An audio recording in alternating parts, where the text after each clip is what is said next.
Hey, welcome back to Powered by 8 Racing YouTube channel. I am your host today. I'm your host all the time. Anyways, I'm going to be addressing the steering rack today. No, I'm going to be addressing the steering column today. And how am I going to do that? Well, you know what I did. I got a hold of my guys at G-Speed and I got myself a Woodward steering column, and there it is in all its beautiful chrome glory. I have the intermediate shaft piece and the bearing, the holders, and then the steering holder. The one thing that I haven't gotten done yet is how I'm going to attach the steering wheel. I was playing around with a couple things. This is an energy hub that goes from a 20 spline Woodward to an energy quick disconnect steering wheel piece adapter thing. I was hoping I was going to be able to just mill this down and kind of weld a plate to that, but I don't think that's going to work. But we'll get to that. And so what is that going to replace? Well, let's go over to the car. Powered by Ocho. So you can see that it is long. I've got this huge extension and the Crontec quick disconnect steering wheel is what I want to use. So we're gonna have to figure out how I can continue to use this. But anyways, you can see I still have the tilt mechanism. I've got the big mount that goes all the way down there. The goal is gonna be to get rid of all of this. All of this is gone. And this is what happens. It always gets tangled up in here. It gets caught up in the gears and all the crap that's around there. And I've gone through a few of these and I can never figure out how to get it zip tied so it doesn't do that, and then it does it, and then what are you gonna do about it? So now I'm going to just get rid of this stock steering column, which I should have done a long time ago. So that's inside the car. Let's go to the engine bay and look at the intermediate shaft. So the intermediate shaft is for a C6.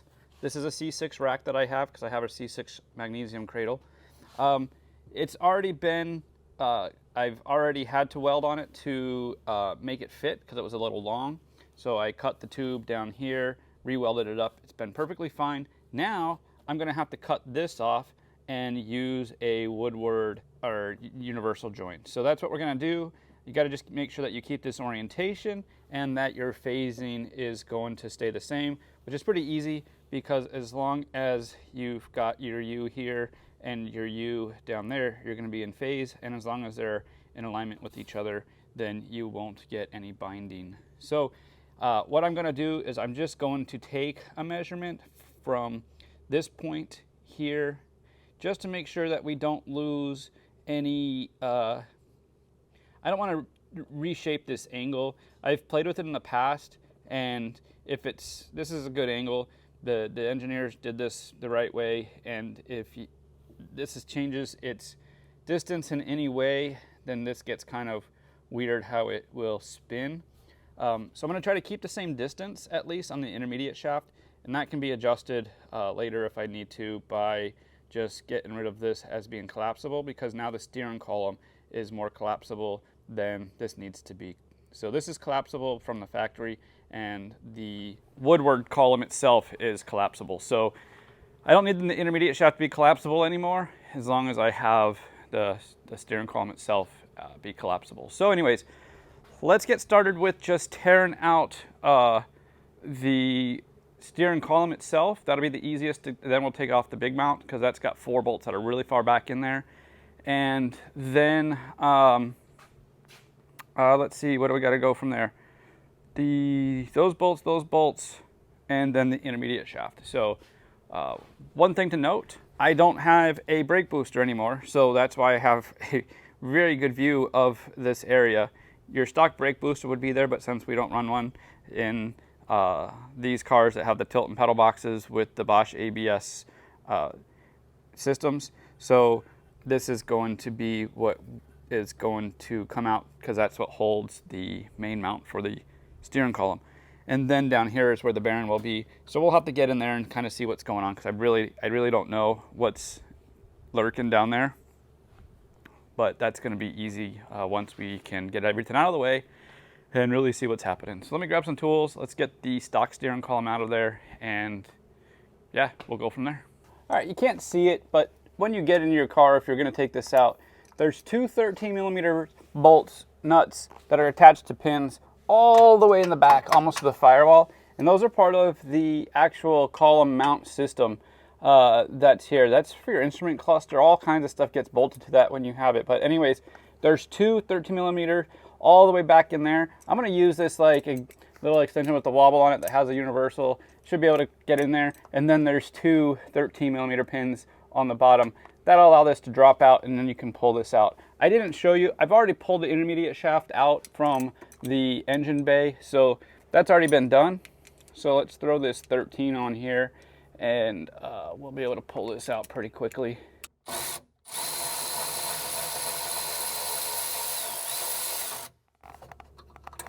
All right, there's one.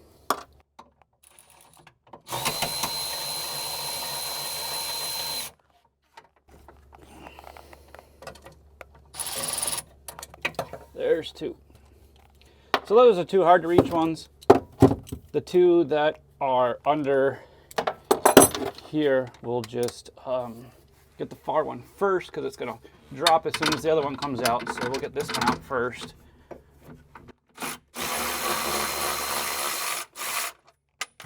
All right, so here you're gonna wanna hold this because it's gonna fall.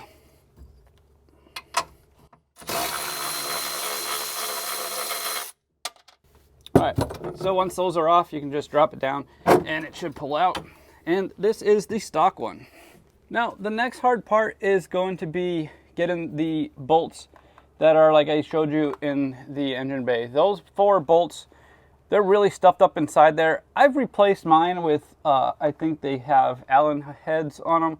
I don't know if that was stock or if I just did that. I don't remember. So whatever the case is, yeah, they're really up inside there. There's going to be also 2 bolts that are holding this to your stock crossover bar, support bar, whatever that is, that was in there from the factory. So I'm going to do those 4 first, and then once those 4 are done, then I'll move on to taking these 2 out for the same reasons that once these 2 are out, it's going to fall. So we'll leave these 2 attached up top, take the far ones out first, and go from there. Let me see here. He said those are Allens, so I'm going to. All right, got it. Take these out. I'm gonna keep these for myself. So with that column removed, you can see just how much room for activities we have now. I'll clean up this nest of wires. That's all stuff that's just been floating around, and that'll all get cleaned up. I had to move it around and whatnot, so that'll all get cleaned up. But you can see the Bosch ABSs over there from earlier if you watch the videos, and then you can see the tilt and pedal box a lot better. Everything is just, I don't know, that just took up so much space, and now you can see even where the 4 bolts were, where the brake booster would be. I'll have to cover those up. Obviously, we can't have any holes in the firewall. Most important thing here now is, let me zoom in, is this little piece right there. That is just a rubber grommet that will pop out. And once that pops out, it will reveal the hole. And so I can't reach in there and hold the camera, so I got a breaker bar. Watch. I'll just poke it through, and there you can see now is the hole. So the idea right now is going to be, let me see if I can point. So I'm gonna measure this circle. I'm gonna see how big this is. I will get my hole saw. I will cut a circle out of aluminum, just like this. And then I will fasten that piece of aluminum around here.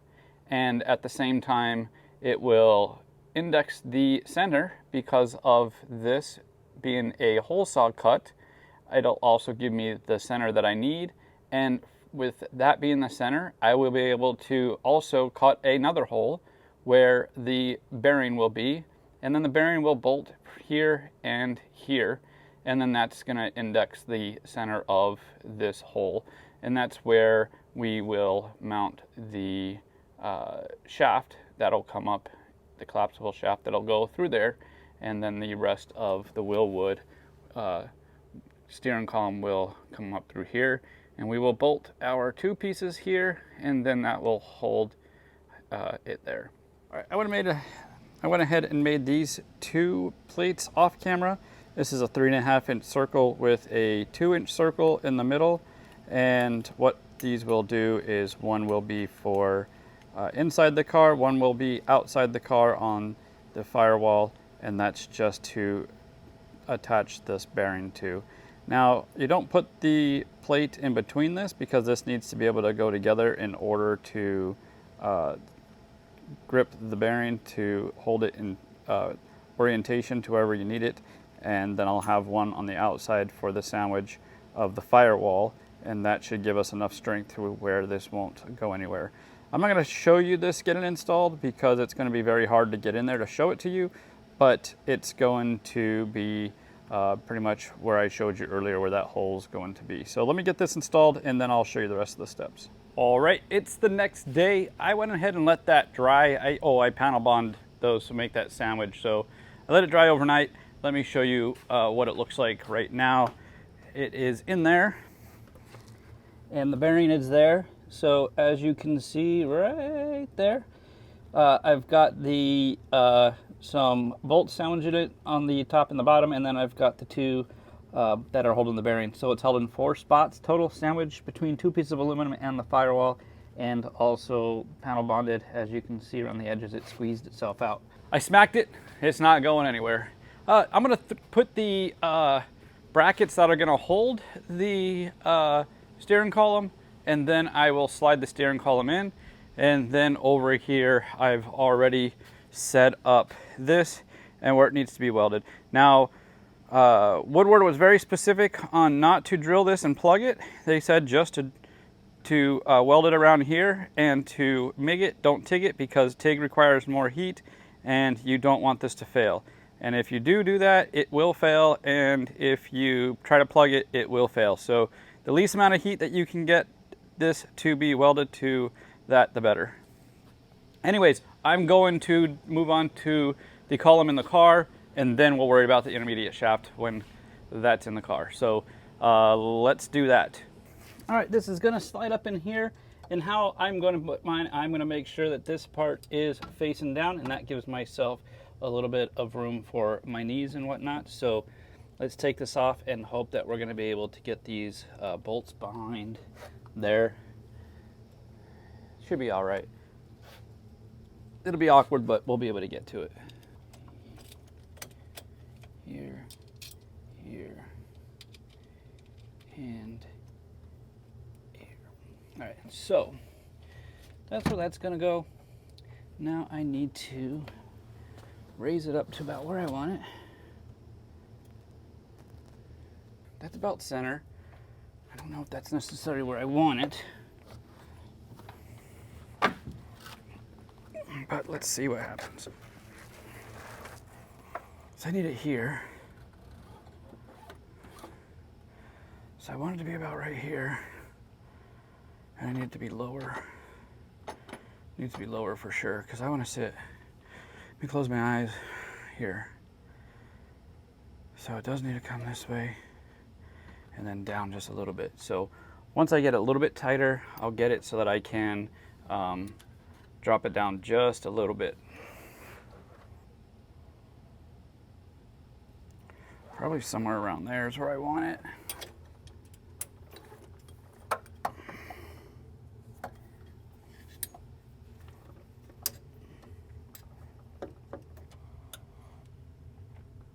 All right. I think that's the height. Grip it right here. If I bring this forward a little bit, might even need to come down, but I think that right now this is good. I'm going to measure out 32 inches from there and just see what I kind of get from that, and go from there. We'll just see what it does. All right, I'm just going to bring it 32 to this. I'm going to build this out. That's going to be later in a different episode. But I'm going to bring it up 32 inches to that, which is almost like right where I had it.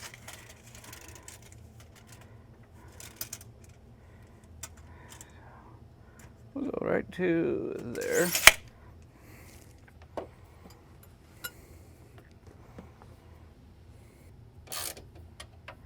Make sure that's still 32-ish. Yeah, close enough. Close my eyes, put my hands up.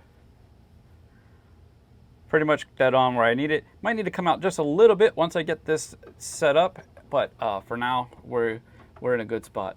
So let's go outside the car now and get that intermediate shaft welded up, put back on, and this project will be done until we get some more parts in. Tighten that up. All right, let's go outside the car and see you out there. All right, like I always say, I am not a welder, but let's turn some gas on. Let's plug the welder in.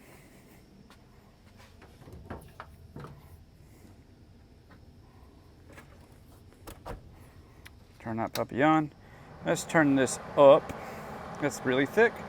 Get a good speed on there. We will go 76.5. Let's get some gloves.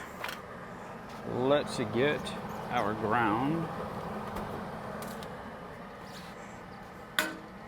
Now they want me to weld this with stainless steel. So they do want stainless on this, so let's go ahead and oblige them.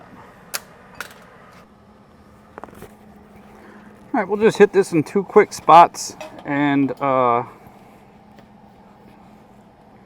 way if anything's wrong, we can just reset. Once everything's working good, we will final weld. But for now, let's just tack it.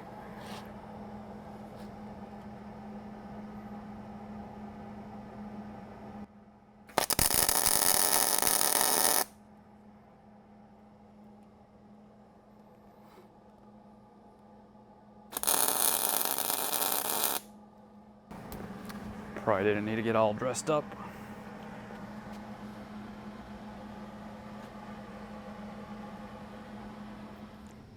All right, I'm gonna try not to touch that, but I probably end up touching it because that's what happens, right? I need to get this on there, and then I need to rotate it so I can tighten these down. Let me get the right Allen wrench. 17.5. Right there.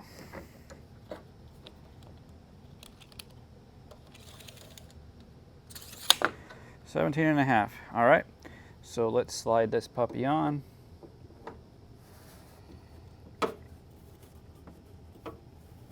Take this bolt out.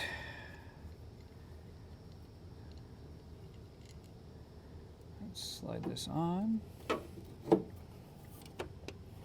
we'll lock that bearing down and it'll be good to go. I'll pull this back out to 17.5 inches, which will get us right back to where we needed to be as far as this was concerned.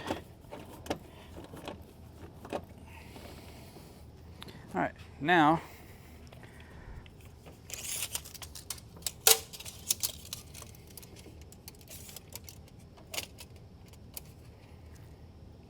so here you can see I measured from this point to the middle of this one here. That 17.5 is what my geometry was before. I just welded this real quick and dirty. We'll get it welded nicely once we know that everything is good to go. And yeah, let's go in the car, and I'm going to record this spinning because I don't have anybody here with me, so I'm just going to do a quick record of it and see what it looks like while I spin it from the inside of the car.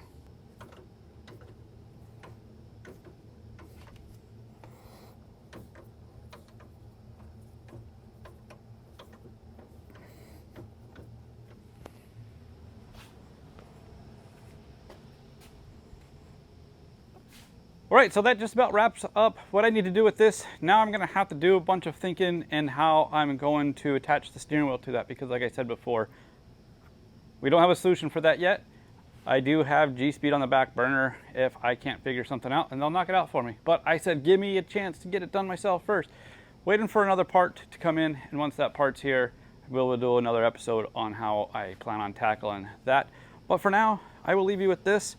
I've got the intermediate shaft on. It's in good orientation, and we have everything buttoned up inside here. I just need to tighten the bolts down there on the bearing and fill the holes on those where I took those out. But that's it here. The next one, I'm going to be trying to mill this down and see if we can't put something on here so that it is a hub adapter for the energy versus having to use a energy quick disconnect. But that's it. Thanks for watching. Yeah, be sure to like, subscribe, share. Nobody ever shares stuff though, but you can like and subscribe, and you can comment. That helps a lot because I am this far from getting paid, and if I get paid, I can make more videos because I can buy more parts, and I won't go bankrupt doing that, and I won't get divorced and kicked out of the house and then have to live in my car. I guess that's not so bad of an idea, but it's getting kind of cold in Florida. We're in like the 60s. But anyways, like, subscribe, comment, all that good stuff. We will see you guys next time here in the shop. Powered by Ocho.